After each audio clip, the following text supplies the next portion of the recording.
para Birman, Bibir Manja, welcome back to my channel, Cupid Cangot.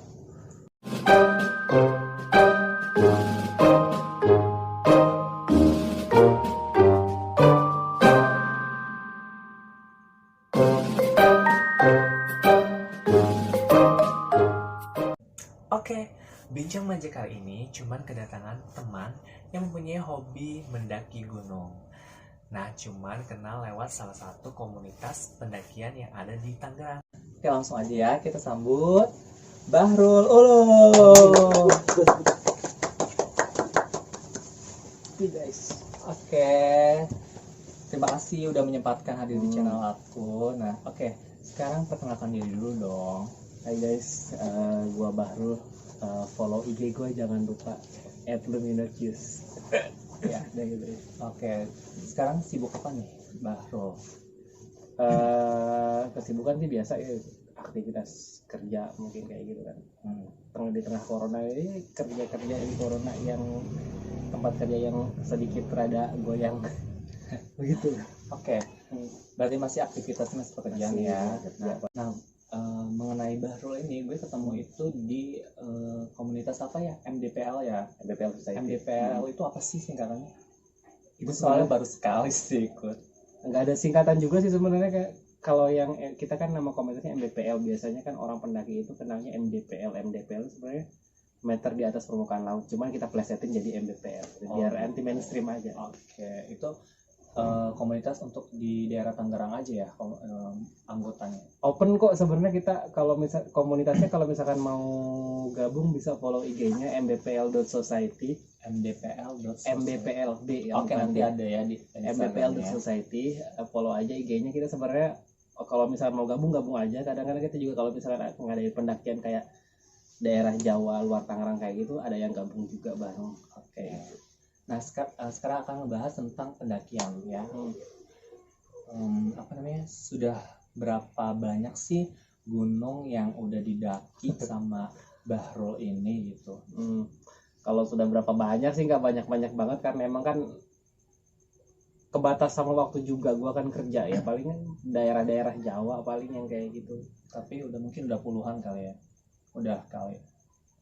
Belasan mungkin. Seperti belasan. Dari gunung yang udah didaki nih, itu paling favorit itu apa sih? Paling kayaknya indah banget nih, gue suka nih gitu. Semeru deh guys, Semeru kan harus nyobain Semeru deh, bener deh. Itu Semeru impian gue. Nah, itu nggak bohong, karena emang dari awal lu ngedaki nyampe puncak itu worth it banget, walaupun dari awal pendakian nyampe tempat ngecamp yang kedua itu emang agak nggak terlalu nguras tenaga banget, masih terbilang nyantai lah. Cuman dari pas trek summit sampai puncaknya itu yang nguras tenaga, tapi worth it banget. Oke. Keren. Dan Semeru itu merupakan gunung tertinggi ya di Jawa. Di Pulau Jawa. Di Pulau Jawa. Nah itu kan yang paling favorit nih, paling kayaknya indah banget nih. Tapi pernah nggak sih mengalami kejadian mistis nih?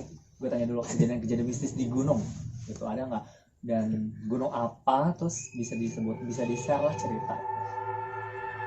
Kalau kejadian mistis gunung ada mungkin ya, mungkin ngerasa atau nggak ngerasa pasti ada. Cuman kita kayak pendaki itu cuman berusaha coba buat deny itu gitu kan. Kita kan di sono cuman datang tamu, ya udah. Kalau misalkan mereka emang ada kan, kita menghormati aja gitu. Ya udah, mereka juga sama. Yang penting nggak ngeganggu, kita juga jangan sampai ngeganggu mereka gitu. Tapi untuk gunung yang paling mistis, yang paling pernah gue alami di Gunung Salak ya. Gunung Salak nggak tahu kenapa itu, padahal dari secara ketinggian dia nggak tinggi banget. Gunung Salak Berarti Gunung Salak di Jawa Barat ya. Jawa Barat. Nggak tinggi banget gitu, masih nggak nyampe 2000-an gitu kalau nggak salah. Cuman mistisnya kayak gitu banget. Entah itu auranya beda dari gunung-gunung yang lain. Dari treknya juga dia berlumpur kayak gitu. Cuman ngeri banget. Iya, apa bisa diceritain maksudnya mistisnya pernah dialami atau anggota lain gitu yang pernah ngalamin di kejadian itu? Waktu di Salak kan gue ceritanya ber-15 kalau nggak salah, itu sama komunitas gue ya, 15. Itu kita planning Sabtu Minggu pokoknya Minggu turun. Rencananya Minggu turun. Nah, Udah kan, udah pokoknya semua udah mateng nih, udah mateng. Kita mulai naik kan hari Sabtu pagi sekitar jam 8 kita naik, terus nyampe campgroundnya itu sekitar jam 3-an hari Sabtu, jam 3 jam 4-an istirahat kita di situ dari jam 4. Nah paginya hari Minggu jam 4 subuh baru kita mulai trek summit itu trek yang mau ke puncak. Dari jam 4 subuh kita dan ternyata simsalabim trek salah kan. Dari awal-awal biasa aja gitu kan, nyantai dan ternyata pas waktu summit itu enggak biasa aja gitu loh. Lu guys bener treknya itu kayak yang lu jalan setapak kanan kiri jurang, lu megang ada tali kayak gitu, terus manjat tebing kayak gitu. Itu kan aku kan lewat treknya trek Pasir Rengit ya, itu lewat Kawah Ratu. Berarti trek Pasir Rengit. Terus kita nyampe puncak jam 12-an, meleset banget.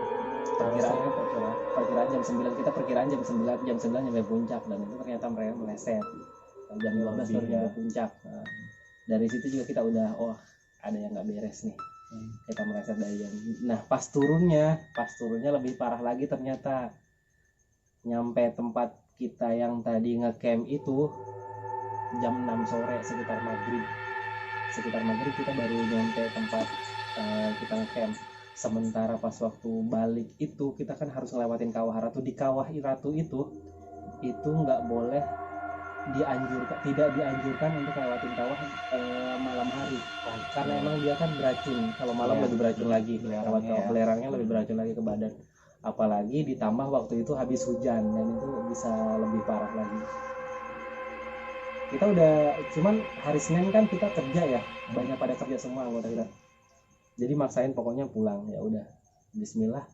Packing tenda, udah packing semua tenda, udah rapi, udah tinggal berangkat, tinggal satu tenda doang, satu tenda cewek, karena emang itu tenda buat yang bungkus terakhir di Ampel.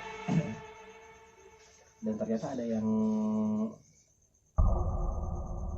yang dapat entah itu gangguan apa, itu dia nggak gerak, dingin dan kayak hipotermia. Padahal bukan hipo, soalnya kalau hipo emang suhunya nggak dingin banget. Di Salak itu kan dia hutan hujan ya, nggak terlalu dingin banget, beda sama gunung-gunung yang lain, terus nggak terlalu tinggi juga. Cuman dia nggak gerak, diajak ngomong diem aja. Cewek ya, kejadian di cewek. Kita udah bingung mau ngapain gitu kan, mau udah dipakein selimut blanket itu yang aluminium foil segala macam, nggak ada efek. Akhirnya udah sekitar jam 8, kayaknya kita nggak mungkin turun, makin malam kan di Kawah Ratu itu makin nggak boleh kan. Akhirnya kita putusin, karena emang ada anggota juga yang mau nggak mau harus kerja di besok paginya. Ya udah, yang nggak bisa, kita dari tim mutusin kita dibagi dua. Yang misalkan harus banget turun, ya udah turun hari itu, cuman kita pesan hati-hati gitu. Udah ngelakuin prosedur yang harus dilakuin kayak gimana. Cuman yang lain yang bisa stay, tungguin si yang sakit ini gitu. Berarti ada yang stay, ada yang turun. Ya waktu itu kita 15 orang kebagi dua, yang 5 orang turun, karena emang waktu itu ada teman kita yang mau nggak mau harus ke Malaysia juga, udah pesen tiket pesawat, jadi ada yang harus turun. Kondisinya nggak mungkin harus turun, yang lain harus stay. Tapi di satu sisi ada teman yang emang nggak bisa turun karena kondisi ya, kita juga nggak tahu itu kenapa gangguannya, entah kenapa bisa kejadian seperti itu, padahal sebelumnya itu, tapi dia masih sadar gitu. Sadar cuman nggak ngomong, diem aja. Dan kita juga perasaan nggak ngelakuin apa-apa banget gitu kan, nggak ngelakuin apa-apa yang cuman tiba-tiba seperti itu.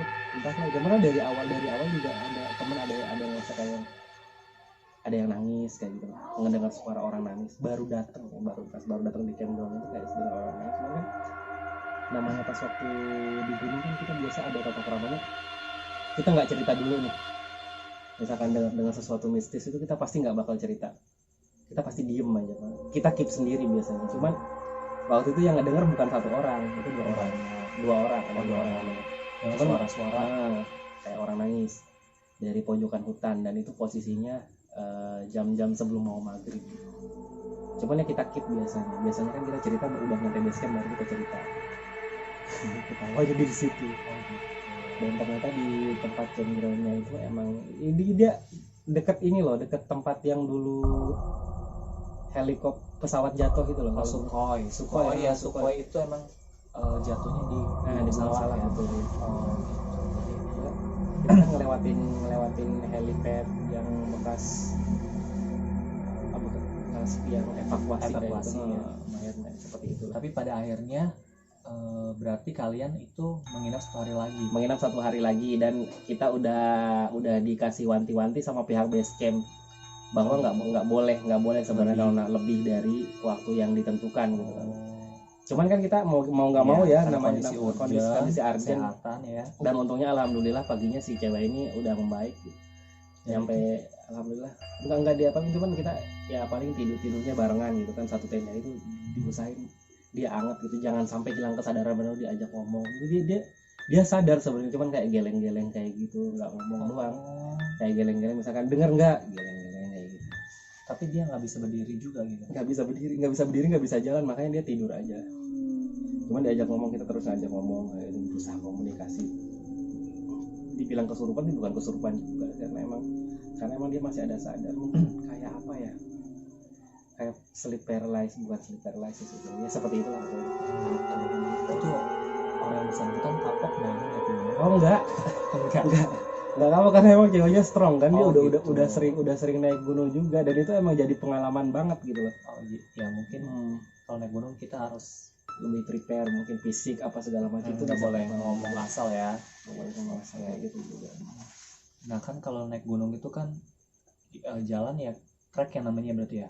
Trek. Nah trek itu kan ada yang batu, ada yang ya pokoknya curam, ada yang kayak gitu. Itu kalau pas itu Kak Bahrul itu naik gunung yang treknya paling aduh kayaknya gue ini nguras tenaga nih kayak gitu kan. Itu trek mana sih? Kayaknya membutuhkan ekstra tenaga gitu.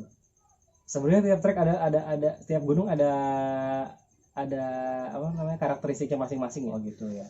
Kayak misalkan di Semeru itu kan pas waktu daerah puncak, pas waktu sampainya enak banget gitu, turunnya seret, cuma naiknya seperti itu, naik turun lagi. Yang paling nguras tenaga banget itu di Ciremai. Gunung Ciremai, lagi-lagi gunung Jawa Barat ya.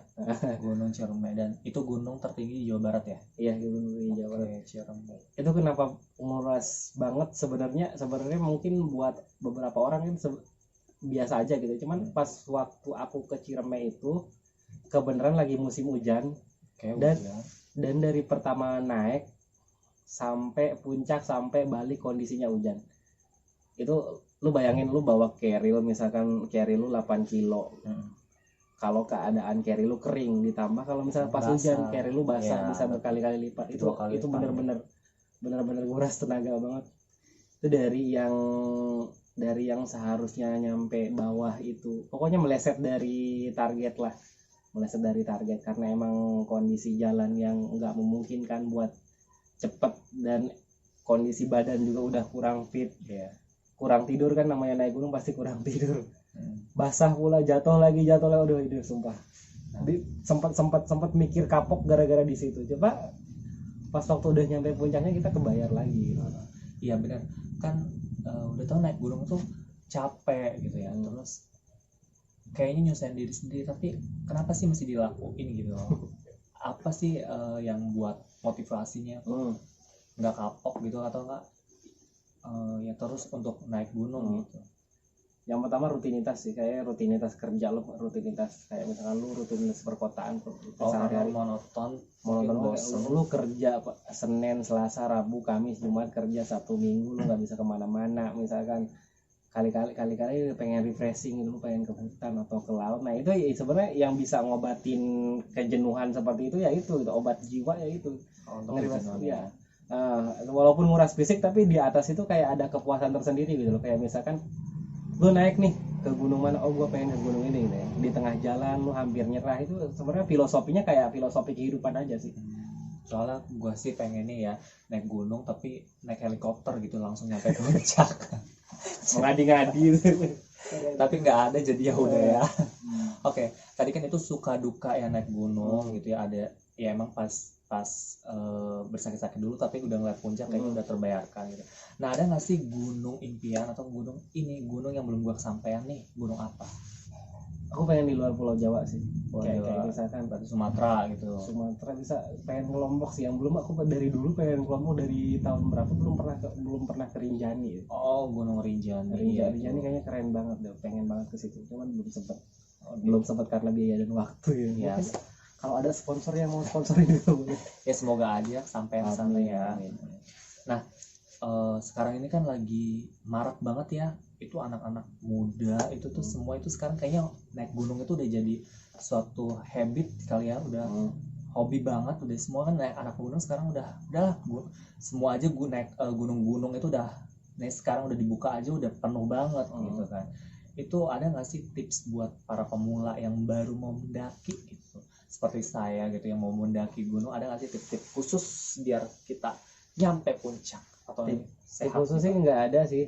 Yang pertama, pokoknya yang paling penting yang pertama, jangan bawa sampah. Pokoknya bawa sampah harus dibawa kembali turun, jangan ditinggal di gunung. Itu yang paling penting. Yang pertama ya.